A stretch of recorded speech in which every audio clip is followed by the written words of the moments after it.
In a small village in Africa surrounded by dusty roads and tall mango trees, there lived a poor blind girl named Amara. Amara lost her sight when she was very young.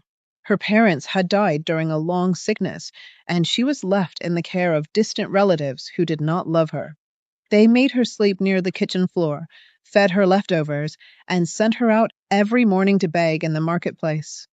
The villagers pitied her at first, but pity soon turned into cruelty.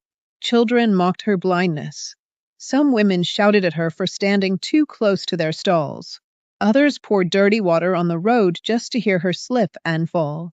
Yet Amara never cursed anyone. She walked with her wooden stick, singing softly as she went, thanking God for each day she was alive. What the village did not know was that Amara had a heart full of wisdom. She listened carefully to people's voices and understood their pains. When someone cried beside her, she spoke words that brought peace. Many left her presence feeling lighter, though they never realized why. One evening, as the sun was setting, a stranger passed through the village. He was Lord Karam, the richest man in the region, though he wore simple clothes to avoid attention. His servants had gone ahead, and he lost his way. Amara heard his confused footsteps and asked gently, "Sir, are you lost?" Surprised, Lord Karam sat beside her. They talked for a long time. He told her of his wealth, his lonely mansion, and how money had brought him power but no happiness. Amara spoke of patience, kindness, and the beauty of seeing the world with the heart instead of the eyes.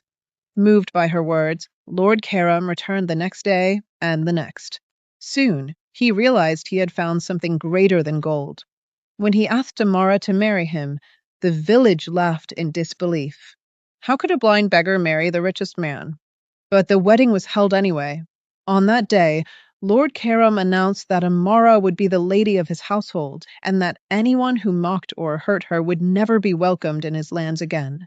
In time, doctors treated Amara, and though her sight never fully returned, her life was filled with light. She became known as a kind and generous woman who helped the poor and forgave those who once mistreated her. The same villagers who once insulted her now bowed their heads in shame.